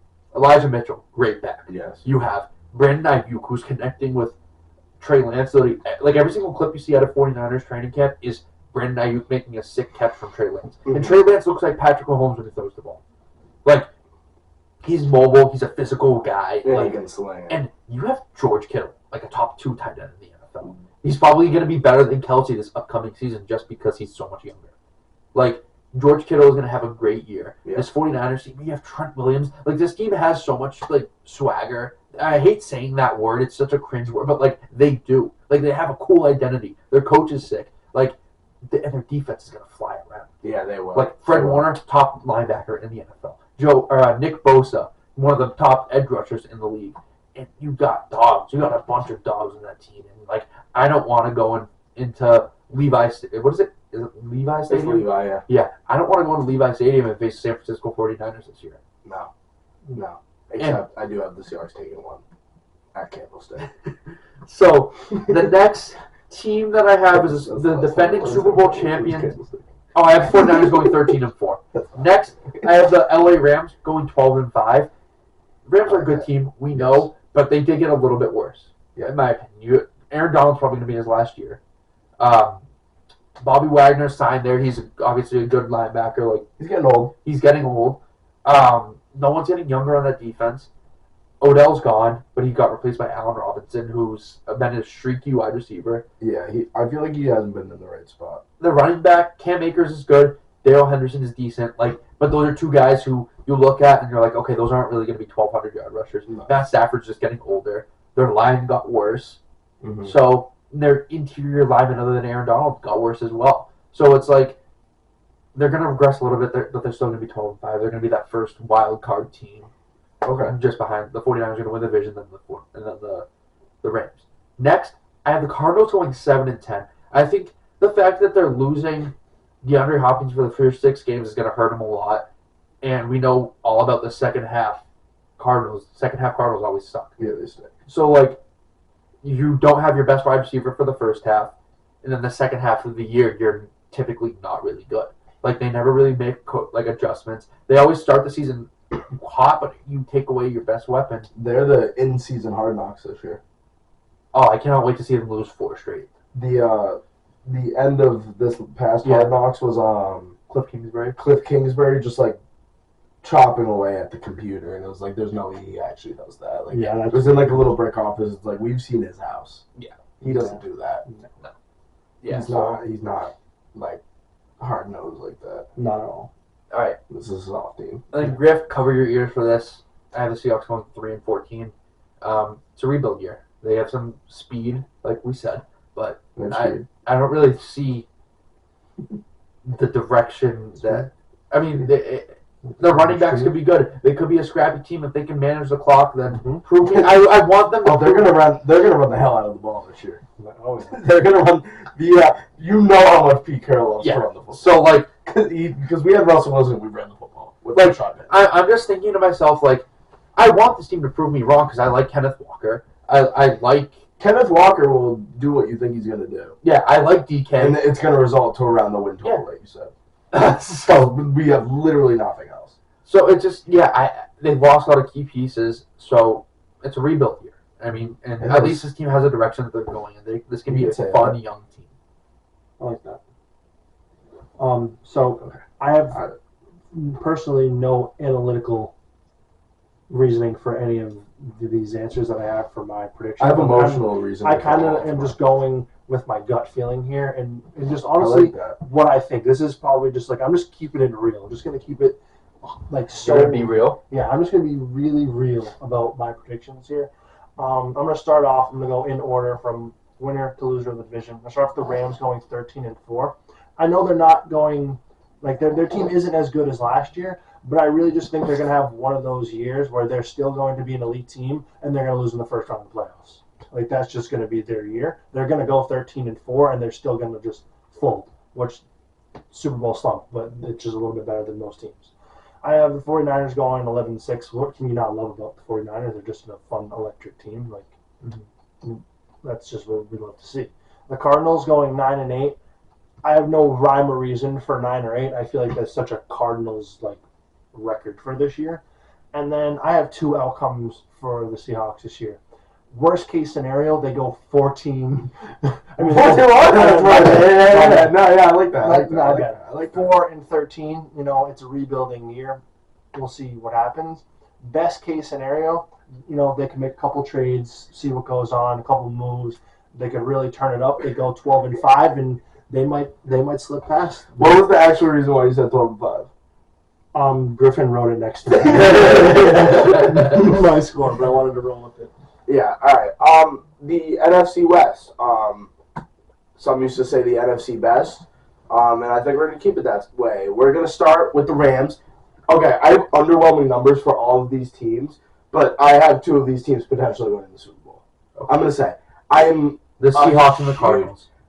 The Seahawks and the 49ers. The Seahawks, just the Seahawks. Okay, but I'm going to start at the top, as always. We have the Rams at 11-6. Bobby Wagner, Super Bowl MVP. Okay. Yeah, I don't know. 49ers, 10-7. I like Trey Lance. I get scared of rookies. I like the way he moves the ball, and you're right. It's just the rest of that team is so good that it's like he just has to do... the bare minimum. Not even that, he just has to do him. Like, just let him have some freedom. Kind of condense him a little bit, and you'll be 100% fine because that team is nasty. And that's the only reason I have them at 10-7 is just because I think that the Rams are going to take one late, and it's going to be like, oh yeah, Matthew Stafford, the vet. This is all my reasoning has nothing to do with numbers. It has all the things to do with just the thoughts that come up in my head. Cardinals at 9-8. The exact reason I had them at 9-8, Stav, was because they're going to chalk this up as over 500, and this is going to be a success for Kyler Murray. Yeah. That's why I have them at 9-8 because If they go under 500, then it's a failure. But like 9-8, they can low-key argue that it's like, okay, Kyler Murray's like good. But they're gonna fall off. Do you have the Rams, 49ers, and Cardinals making the playoffs? I have the Rams and the 49ers. Okay. I have the Rams and the 49ers both making the playoffs. And then going down to the bottom, I have the Seahawks. I wasn't joking at all for this pick or anything. I have them going 4-13. Like I said before, I don't care who the quarterback is. I have them both at around a 3 out of 10. Drew Lock has COVID. I hope that doesn't set him back. They had such similar numbers when they split reps last week, except Drew Lock had 2 touchdowns and Geno had 0. But Geno was a bit more efficient, by 2 passes. That was it. So I literally could not care who plays there. Running back, it should be Kenneth Walker. It's going to be Rashad Penny week 1. Kenneth Walker is going to earn it by week 4, and he's going to finish with over 900 yards, and he's going to be just short of 1,000. That's what I'm going to say. That's my prediction. On the defensive side of the ball, we are going to be atrocious. We are going to be awful. This is where our team falls off a bit, in my opinion. It's just the fact that, every year it's the same, but this year I feel like we really did good in the draft. We got a couple. We were all there for that. We got a couple of edge rushers that I genuinely think are going to start come week 1. And I think that this is just, you're right, it's a rebuild year to the point where I don't think that next year we're going to make the playoffs. I don't think that the year after that we're going to make the playoffs. I think at some point, maybe 5 years down the road, we're going to make the playoffs again. And it's going to be exciting, and it's going to be a great time to be a Seahawks fan again. I really feel like that's where it's going to shape up. And our quarterback is going to be Bryce Young. So I don't know if I've talked about this on the podcast, but Bryce Young next year. I am an avid believer of tank for Bryce Young. Yeah, I've been saying it. I have Bryce Young Photoshop pictures on my phone. Bryce Young or even C.J. Stroud. Oh yeah, no, I take C.J. too, but Bryce Young is going to be the number 1 pick, and he's going to win the Heisman this year. Oh wow! All right, so this is kind of jumping ahead, but I have the next few episodes kind of planned in my head. So we do the South next episode. Mm-hmm. The next episode after that, we should do playoff predictions, and then we should do college football. Yeah, we got to do college football predictions at some point for sure. Yeah, for sure. The annual will. Coastal Carolina's going to the playoffs this just year. picks random teams. Yeah. All right, so now we're moving over to the AFC side of the West. Just want to say one more thing about the Seahawks. All-pro season, Michael Dixon. That's a good pick. We need something. All right, so AFC West now. I'll go in the same order. Yes. This is the best division in football. Yeah. Oh yeah. Yes. Oh yeah. Both up. We all have all teams over 500. And the thing is with this, any of these teams could be the records that I say, and I would not be surprised or even better. Yes. So it's hard to we all have, like Griff just said, we all have everyone in this division above 500. It's hard to make one team the clear best in that situation. So I'm gonna go. I don't even like this. I'm gonna switch the Chargers and the Chiefs. I have the Chargers being the first in this division, going 12-5. Okay. So Justin Herbert is just gonna progress. We all know he's gonna progress. That receiving core: Keenan Allen, Jordan Palmer, Mike Williams, and you have the best third down running back who's an every down back in Austin Eckler. He can catch out of the backfield. He can run between the tackles. He can do everything right. Their defense has got a hell of a lot better too. You have J.C. Jackson, who they just signed to a big contract, and then Derwin James, the highest paid safety in the NFL. The best strong safety in the league. Derwin James is electric. Everyone, if you don't like Derwin James, you don't like football. Khalil Mack, one of the premier edge rushers in the league. Across from him, you have Joey Bosa. You have Kenneth Murray, right? The linebacker. Yep. Nasty. You have Asante Samuel Jr. Nasty. You have a really good defense, and I do think that they're going to take the next step. And Nasir Adderley is good too out there for his safety spot. He's really good. I like all of their positions on defense. So the thing with them, Nwosu? Yeah, awesome. They have a lot of guys who they know what it felt like to be so close and not make the playoffs last year after that debacle in the overtime game against the Raiders. They were so close that they could have done damage in the playoffs, and I think they'll do damage this year. Yeah, so I have them finishing 12-5 and finishing first, and then I have a tie for 11-6, and that's going to flip flop for 2 and 3 in this division. I'll start with the Chiefs. The Chiefs I have going 11-6 for the sole reason of Patrick Mahomes being the best quarterback in the NFL. Yes. So, Yep. I mean, you have Juju Smith-Schuster, who's a wide receiver 1. Sky Moore is nasty. He's a good receiver. Yes. Travis He'll Kelce's fit in that system. Travis Kelce's old. Like, as much as I hate to say it, he's old, and teams are going to double him. Yeah. You don't have to worry about Tyreek Hill now. Mm-hmm. And Mecole Hardman being hurt kills them without the speed. That's kind of why I flip-flop them. Yeah. I wouldn't even be surprised if they went 10-7 instead of 11-6. So then, I have the Raiders going. I don't even like saying 11-6. It's either 11-6 or 10-7. Like that's where I'm having them. So their offensive line isn't good. No. And that hurts Josh Jacobs. And they're going to do a running back by committee type thing. Derek Carr's a good quarterback, and you have Devontae Adams, who's a premier wide receiver in the league. Hunter Renfrow coming off of a career year, and Darren Waller coming back off of injury. You have a good team. Mm-hmm. You just have to put it in the right spots. Great fullback as well. Alec Ingle. Mm-hmm. No? I thought he was on the... Oh, no, he left. Yes, We literally did this on the podcast. It's Jakob Johnson. Yes, Jakob Johnson. Was he on the pad? Yeah, because McDaniels brought him over. So, like, we saw this in the Broncos when McDaniels had his first run over there. He was a good first-half coach, and then he couldn't make adjustments in the second half. So we hope, for the Raiders' sake, that that's not the case. Mm-hmm. Their defense is okay. They're all right. You have Max Crosby, who's a premier edge rusher, and Chandler Jones. You have 2 edge rushers that are nasty. But the rest of that defense is kind of lackluster. Yeah. Like, I don't think their secondary is all that. It's not. So, I'm probably going to have them finishing last in the division. But it's just like I said, this division is the best in football, and any of these teams could be up and down. And now I have the Broncos going either 11-6 or 10-7. So, you have Russ, Cortland Sutton, Jerry Jeudy. You have Javonte Williams, who's going to be insane. Yeah. I love Javonte Williams. I think he's going to be a really good back. And you have Melvin Gordon as well. That running back group is very good. Who's the tight end? Is it Albert Williams? Yes. Yeah, so he's the tight end. He's okay. And the defense is... I can't, like, name anyone on the... Is Justin Simmons still on that defense? Yes. So, like, the defense is okay. I can't believe you said that. I dare anybody else I'm to to spell it. Yeah, you can't even... It's not even popping up. It's not even popping up. Did I do it? Oh, no, I thought I did it because it didn't. Akugunbom. Albert. Yeah, Albert. You got Albert at tight end. But then, search up the Broncos. Since we're already on Google, what's the Broncos defense looking like? Because, like, that's the only thing that's holding me back. Because I think the offense is going to be okay. I think Cortland Sutton is going to be a really good wide receiver 1. Their defense isn't all that. Oh, they have Randy Gregory? Mm-hmm. Yeah. Okay. Randy Gregory, Bradley Chubb, Pat Surtain, Justin Simmons, Kareem Jackson. And the rest of these guys, I like Josie Jewell.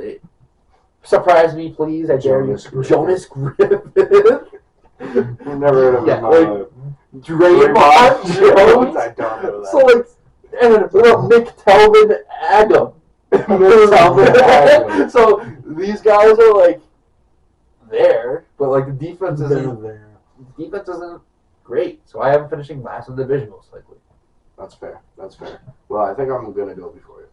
Because I went last on the last one, so it's like... I think it's only right for me to go last. Yeah. You have big plans for this one.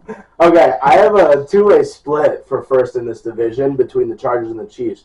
Both at 12-5, but it's going to go down to the third tiebreaker. Don't ask me what it is, but it will. And the Chargers are going to win it. And the Chargers are going to be first in the division. And they're going to be second in the NFC. And that's going to be great for them. 12-5, the Chargers, like we said, this is Justin Herbert MVP candidate year. This is all-pro year.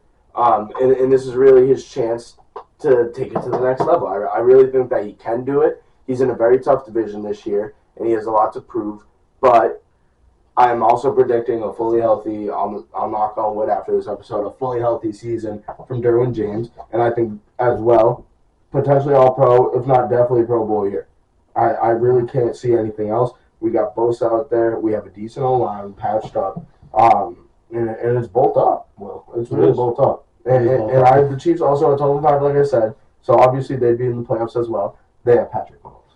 I'll leave it at that. They have Patrick Mahomes. Coming in next, I got the Broncos at 10-7. I like them around 10-7. We just looked at their team, and you're right. Their big hole is definitely on the defensive side of the ball.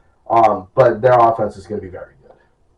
It's going to be very good, and it's really about if their corny ass quarterback can actually do it. Yeah. And if he can do it, then they're going to be good. The Raiders 9-8.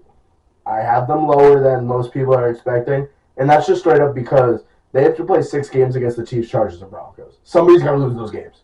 Yeah. And I just have the Raiders losing those games. And the Raiders, like I said before, their offensive line is kind of weak, and their secondary is not all that. I don't even really like their linebackers that much.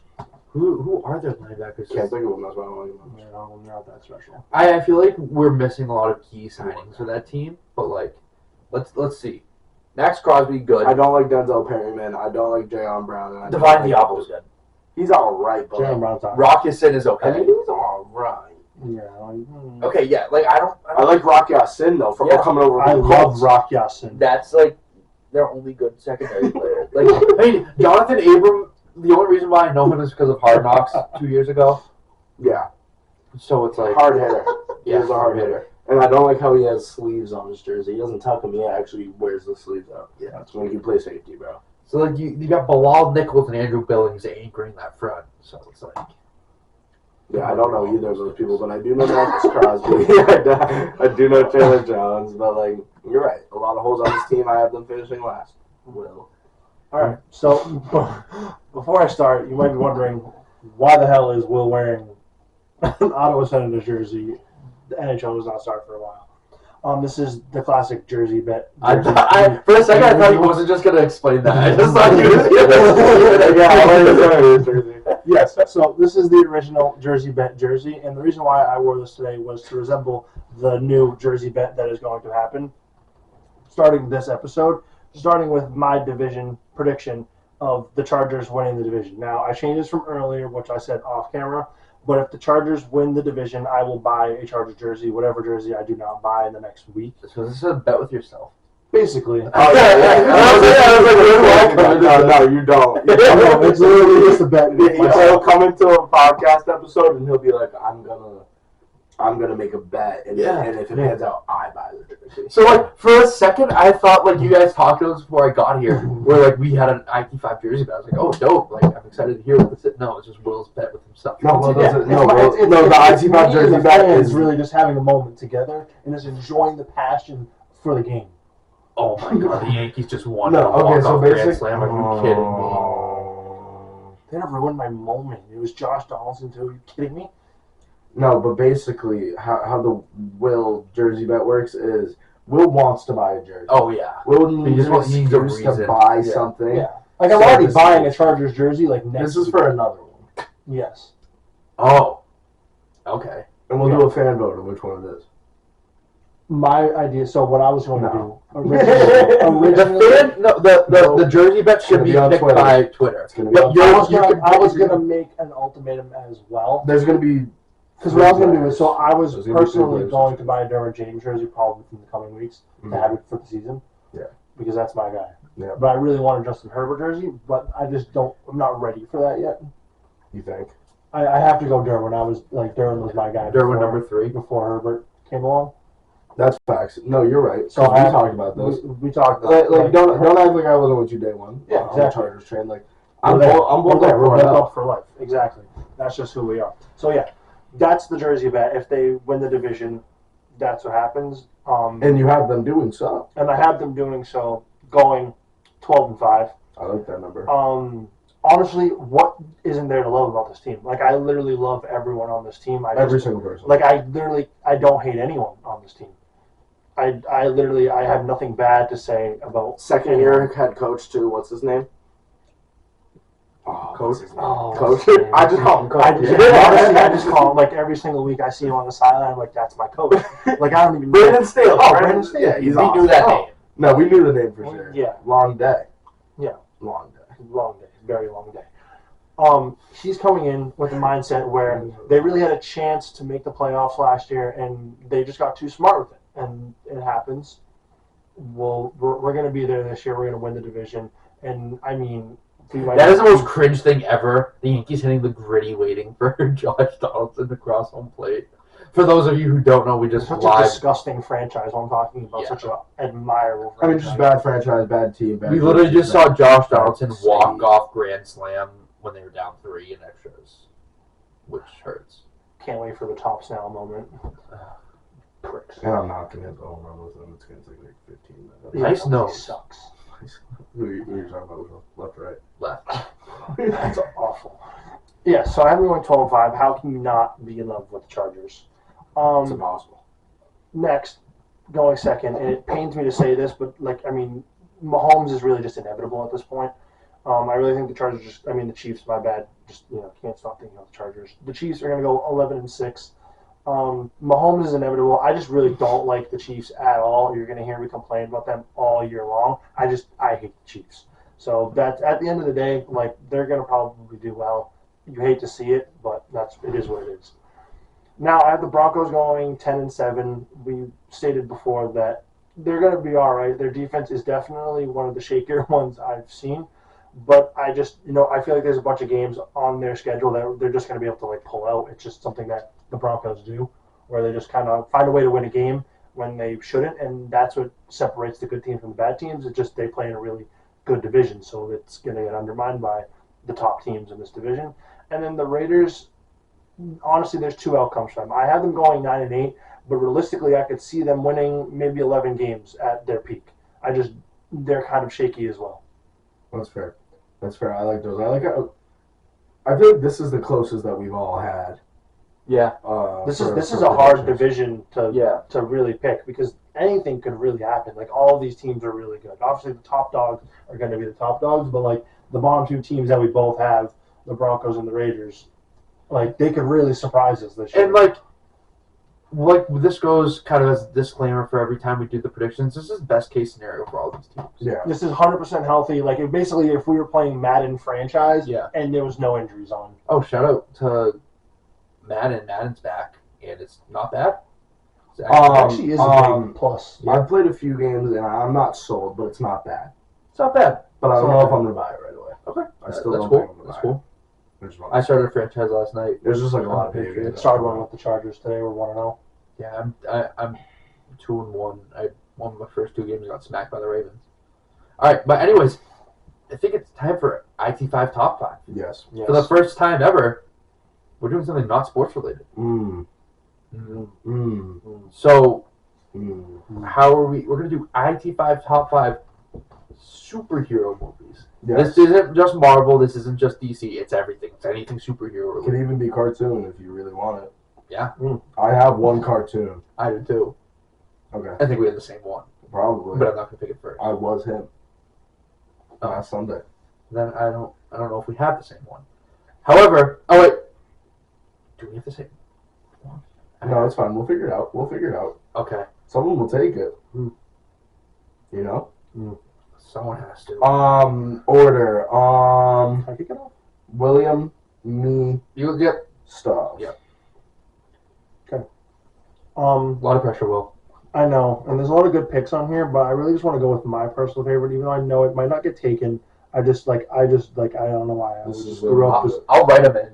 I don't know. I always just grew up. I love this movie, specifically 2005 and 2007, Fantastic Four.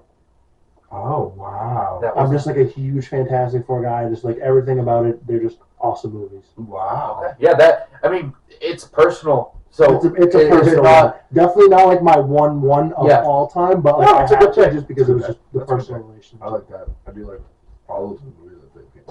Yeah. In terms of Fantastic Four. So it's me now. Yep. Wow. I got some picks here. And I don't know which way I'm going to wrap around. I feel like I could sneak this into the third round, so I'm not going to go with that. Endgame. Endgame. That's like Titanic. Yeah. Endgame. I don't even feel like I need to talk about it. Endgame. Yeah, there's nothing else you can say. It's literally Endgame. It's the end. Okay, and I'm gonna go with my 1-1 and also my favorite superhero movie ever. One of my favorite movies ever in general. Batman: The Dark Knight. Damn it. Dark Knight Such a solid pick. has so many iconic yeah. scenes. That was Heath my Ledger a legendary performance. Like when you think of the Joker, you think my of Heath Ledger. favorite solo, like when honing in on one actor performance, my favorite of all time. Yeah, I agree, and I think he set the bar way too high for every other Joker. For every other Joker, And there will literally never be a better Joker. Yeah, no one even close, to be honest. And like that is such. You don't even need to be like a Batman fan to enjoy The Dark Knight. The Dark Knight is so. And I am a Batman fan, Yeah. so I enjoy it so much more. Batman's top 2 for me. Yeah. Batman's top 2 for me. Yeah, that's fair. All right, and my first pick of the second round, I'm going Avengers: Infinity War. That's a good one. So I actually had on this my list above Endgame just because it's not your stereotypical I like superhero movie where the like bad that. guy actually wins. Yes. And I just remember leaving that theater just shocked. Shocked. What did I just witness? Yeah. Like Shocked. the spoilers I for saw that that movie twice in theater. Yeah. Massive. The spoilers for that movie were unreal. They were life changing, honestly. Yeah. I snuck in opening night, didn't get spoiled. I didn't get it spoiled the first time, but literally right when I left the theater, everything was spoiled. Yeah. Like when all the guys went into the blip, like that was just crazy. I thought everyone was dead. Yeah. And it's like, where do you go from here? So, Infinity War, my second pick. All right, those were 2 great picks. Infinity War was actually my second on this list because Endgame was one. I thought I was going to be able to sneak both of them in at some point. Great pick though. I'm gonna go a personal pick. My favorite superhero, and this is my favorite superhero movie, The Amazing Spider-Man 2. Yep. Oh, the second one. I mean, just overall, like, you don't get much better in terms of Spider-Man, and I'm most likely going to have another Spider-Man movie up and another pick, and if you think you're going to take it, I have a few, because, like I said, I mean, the whole Spider-Man series, no matter what actor it is. You could really just pick any of them. Literally, no matter what actor it is. It fantastic. So, I got 2 right. Yeah. I'm gonna go. I'm gonna start off with Doctor Strange, the first one. Okay. That came out. The first one. Just like I remember seeing it in theaters. I just loved the movie. That's like I don't know. That just started something with Doctor Strange. I don't know what it was. Saw it in 3D too, which made it cooler. Because of all the like effects. 3D movies. I'm not usually a fan. That the quality is going to be off. Yeah, I don't know that movie with all the like effects and everything, and like going through the different like. All right. Hot take. I didn't like the second one. Second one was alright. I wasn't a big fan. There's kind of too much drama for Yeah. it was kind of a stretch in my opinion, but it is what it is. And then for the next one, I'm gonna go Spider-Man: Homecoming. Homecoming. The first one? Yeah, I like the first one. I did too. First one's like just I don't know. I feel like it's a It classic. was on my list. It was on my list. It's just a classic for like the newer generation. Yeah. Okay, that's a good one. Wow. All right, Griff.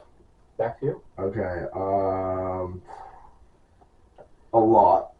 Every single movie that has been picked has been on my list. Same. I want to say. So I guess we'll go with a classic here. This is round 3. Yes, this is round 3. This is a good round 3 pick. Black Panther.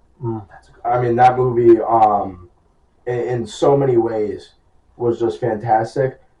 I want to say that movie is one of the only movies where I can look at every single one of the actors and actresses and their performances and give them at least an 8. Shout out Michael B. Jordan in that movie, by the way. Michael B. Jordan was fantastic. Like, I feel like he doesn't get a lot of credit for being so fantastic like, in that he's movie. probably a top tier villain in Marvel. Oh, I would say. His suit was way better. That was sick. The golden. Oh, the suit was that sick. was so the cool. suit. But the black with the purple was certified. Yeah, they're both certified. Chadwick Boseman certified. Yeah. I mean, those two bouncing off each other as the hero and the villain. Yeah, 2 top tier actors. Like, me? that was. Are you kidding Marvel really hit a home run like for that one. That was They great. knocked it Honestly, apart. I wish we had like an IT5 top 10 because big superhero guy. We have a lot of honorable mentions. A lot, Just yeah. spit them all. Yeah. All right. I don't know if I'm taking my cartoon. So my back-to-back picks, I have Iron Man, the original one. It's the start of the franchise. Like Iron Man, everyone loves Iron Man. There's not really much to say there. No. And I'm going to stick in this little universe here, Captain America Civil War. And my next pick is Captain America Civil War. It's the best of both worlds because you have Iron Man in the conflict, obviously, between Iron Man and Captain America, and you have it's basically an Avengers movie. Like, it is an Avengers movie. Spider-Man makes his debut into the MCU. Yep. Black Widow, Black Panther's in that movie. Scarlet Witch, like everyone's just in that movie. The fight scenes are sick. It's just a top tier movie in my opinion. I love that movie.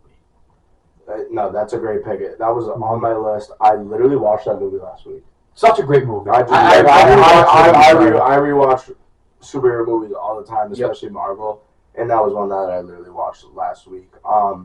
Going into my round 4 pick, recent, very recent. Spider-Man: No Way Home. Yep, I cried 7 times during that movie. This is my favorite superhero of all time, and it was all 3 of them. Mm-hmm. And it's not even like I have a favorite out of the 3. I love all of them. The swinging scene just gives me chills every single time. When they really clicked. Yep. At the Eiffel Tower, and they really clicked. That was just a moment, and because Spider-Man has the perfect, all of these movies have the perfect amount of laughs, anger, frustration, drama. They have everything. Yep. That it makes you cry, it makes you laugh, it makes you happy, it makes you sad, makes you mad.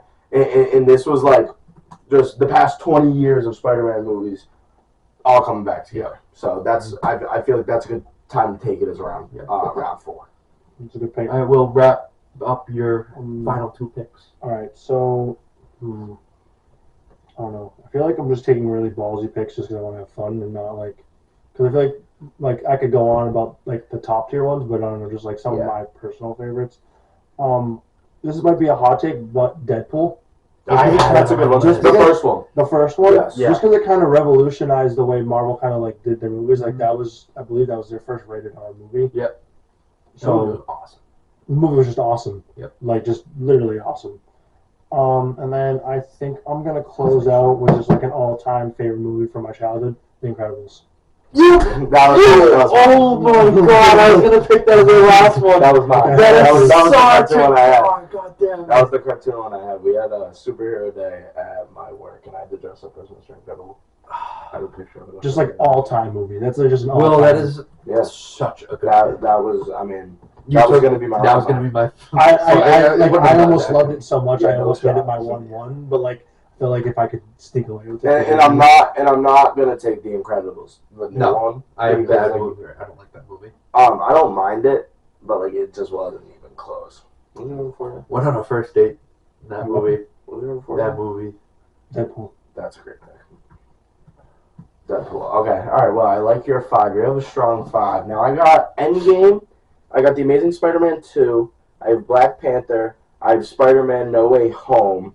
So that means I mentioned Batman is my number 2 favorite superhero. My favorite movie of his was already taken, so I'm going to take the next one on that series, Batman: The Dark Knight Rises. That is a great movie. The opening scene at the football field, I love football, yep. Straight up, and in Pittsburgh.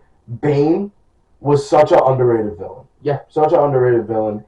And there was a lot of memes that came from him, but the fact that it was a movie where you got to see, you already knew Batman, but you got to see Bane's whole coming up. Yeah, like I thought that was awesome. Yeah, that was I like when they put a little spotlight on the villain, and I was a big fan of that. The desperation of Gotham being like completely shut down. Yes, and also the unexpected villain. I've been expecting. Ra's al Ghul's the daughter of Ra's al Ghul. It's just funny. No, go. That's a good pick. I had to take it. That's a personal pick as well. My final pick, The Batman with Robert Pattinson. The newest one, I did like that. I love that movie. I don't know what I don't think it's better than The Dark Knight. No, I think that was just such a great The Dark Knight might be the greatest superhero movie of all time. Yes. So, and it's because of the Joker. Yes. So strictly, the Batman the Bathman is This is the beach. so Robert Pattinson was getting a lot of hate for being Batman before that movie came out. Yes, I thought that movie was a little too long, but agreed. I still loved it. I don't think every minute was necessary, and there's a lot of stuff, like a lot of fluff in that movie. But when everything came together at the end, I thought it was sick. That movie was low-key scary. For Low-key. a little bit. Like, I thought it really portrayed Batman as the Dark Knight. Yes. You know what I mean? Yes. Like, I'm He did a vengeance, good like, job. He did a great job. He was like, And- vengeance. I thought like it was just like he was the sick. Riddler. He is. I was like, he is. The Riddler is a top tier villain. Like The Riddler. He actually emerged as a top tier villain. like the way That end scene, Yeah. was nuts when he was just like posted. Yeah. Did Do you see how they had the Joker portrayed? There was like a deleted scene. Yes. It's that Joker. If he comes out to be like like the next that'll be the next that Batman. is sick. That'll be the next Batman. So yeah, that wraps up our IT5 top 5. And it's gonna wrap up the episode. Yeah. This has been a long one. We hope you guys enjoyed. I want to say one more in-person recording before Yeah. we're at school, or at least I'm at school. So the Well, mic, for the the time mic being. quality is not great right now with the camera, but it will be better come The next online time. recording, and then by the next time we're using this camera, it's going to be better. We'll Yeah. have a microphone for it. But thank you for putting up with it. We hope you guys enjoyed this long episode. A lot of stuff talked about this episode. We'll catch you guys next week, and peace. Peace.